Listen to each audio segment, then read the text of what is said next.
Ang kwento ng pagtubos, Kabanata 55, isang matatag na plataporma. Nakita ko ang isang pulutong na nakatayong nababantayan at matatag, na hindi nagbibigay ng mukha sa mga taong magpapagulo sa itinatag na pananampalataya ng katawan. Tiningnan sila ng Diyos ng may pagsang-ayon. Ipinakita sa akin ang tatlong hakbang, ang una, pangalawa, at pangatlong mensahe ng mga anghel. Sabi ng aking kasamang anghel, sa aba niya na magpapakilos ng isang blok o pumupukaw ng isang pin ng mga mensaheng ito. Ang tunay na pag-unawa sa mga mensaheng ito ay napakahalaga. Ang kapalaran ng mga kaluluwa ay nakasalalay sa paraan ng pagtanggap sa kanila. Muli akong nahulog sa pamamagitan ng mga mensaheng ito, at nakita kung gaano kamahal na binili ng mga tao ng Diyos ang kanilang karanasan. Ito ay nakuha sa pamamagitan ng maraming pagdurusa at matinding labanan. Pinatnubayan sila ng Diyos sa hakbang-hakbang, hanggang sa inilagay niya sila sa isang matibay na dinatitinag na plataporma. Nakita ko ang mga individual na lumapit sa plataporma at sinuri ang pundasyon. Agad na naapakan ng ilan sa tuwa. Ang iba ay nagsimulang maghanap ng mali sa pundasyon. Nais nilang magkaroon ng mga pagpapabuti, at pagkatapos ay maging mas perpekto ang platform at mas masaya ang mga tao.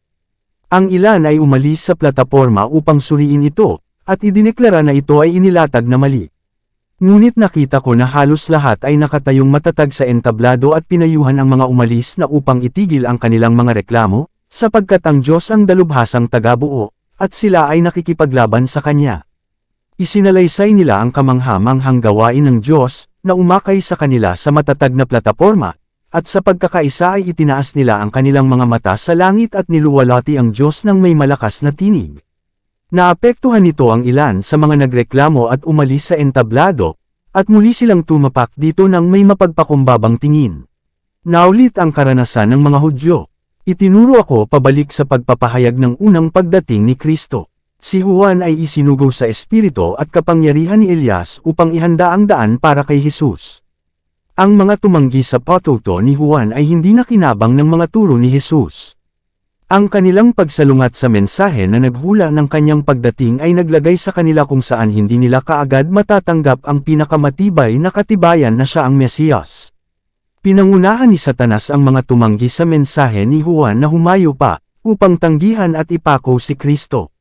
Sa paggawa nito ay inilagay nila ang kanilang mga sarili kung saan hindi nila matatanggap ang pagpapala sa araw ng Pentecosts, na magtuturo sana sa kanila ng daan patungo sa makalangit na santuwaryo. Ang pagkapunit ng tabing ng templo ay nagpakita na ang mga sakripisyo at ordinansa ng mga Hudyo ay hindi na matatanggap. Ang dakilang sakripisyo ay inialay at tinanggap na, at ang banal na espiritu na bumaba sa araw ng Pentecosts ay nagdala ng mga isipan ng mga disipulo mula sa makalupang santuwaryo tungo sa langit, kung saan si Jesus ay pumasok sa pamamagitan ng kanyang sariling dugo, upang ibuhos sa kanyang mga alagad, ang mga pakinabang ng kanyang pagbabayad sala. Ngunit ang mga Hudyo ay naiwan sa ganap na kadiliman. Nawala sa kanila ang lahat ng liwanag na maaaring mayroon sila sa plano ng kaligtasan, at nagtiwala pa rin sa kanilang walang kabuluhang mga sakripisyo at mga handog. Ang makalangit na santuwaryo ay pumalit sa makalupang lugar, ngunit wala silang kaalaman sa pagbabago. Kaya't hindi sila maaaring makinabang sa pamamagitan ni Kristo sa banal na lugar. Marami ang tumitingin ng may takot sa takbo ng mga Hudyo sa pagtanggi at pagpapako kay Kristo, at habang binabasa nila ang kasaysayan ng kanyang kaiyahiyang pang-aabuso, iniisip nila na mahal nila siya, at hindi sana siya ipagkait gaya ni Pedro, o ipinako siya sa krus gaya ng ginawa ng mga Hudyo. Ngunit ang Diyos, na bumabasa sa mga puso ng lahat, ay dinala sa pagsubok ang pag-ibig na iyon para kay Jesus na kanilang inamin na nararamdaman. Ang buong langit ay nagmasid na may pinakamalalim na interes sa pagtanggap ng mensahe ng unang anghel.